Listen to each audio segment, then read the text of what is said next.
5 علامات تقولك ان العميل ده فاهم ولا لا. لو عرفت تميز العميل الفاهم من اول مكالمة هتوفر على نفسك ساعات وساعات من الكلام وتبيع اسرع مما تتخيل. عد معايا. رقم 1، عارف هو عايز ايه. مش بيقولك وريني اللي عندك، لا، بيقولك انا بدور على وحدة استثمارية عائدها كذا في موقع كذا، وده بيشتري بعقله مش بيشتري بمزاجه. الحاجة التانية انه فاهم ان السوق مش وردي، ما عندوش خيالات عن الار او اي ال 20% المضمون، او الشقه اللي موجوده في المكان الفلاني ببلاش، او التشطيب الفخم الشقه الجاهزه اللي على بيمنت بلان 20 سنه. هو بيسالك عن نسب حقيقيه ومش بقارنك بالسوق المصري او التركي او الكندي او اي سوق تاني. الحاجه الثالثه بتلاقيه يسال عن المطور مش بس عن السعر، لانه عارف ان المطور هو الضمانه مش الديكور.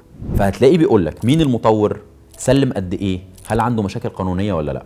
الحاجه الرابعه، بيحسب التكلفه الكامله مش بس القسط، يعني فاهم يعني ايه رسوم تسجيل، يعني ايه رسوم صيانه، يعني ايه رسوم تاجير، وفاهم يعني ايه اكزيت استراتيجي.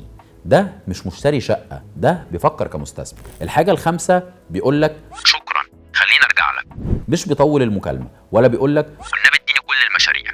ده عنده نيه واضحه وبيدير وقته زي ما هو قادر يدير فلوسه. الخلاصه، العميل الفاهم مش محتاج مجهود كتير، بس هو سلاح ذو حدين، محتاج اجابات ذكيه ويا يجيب يا ما يجيبش.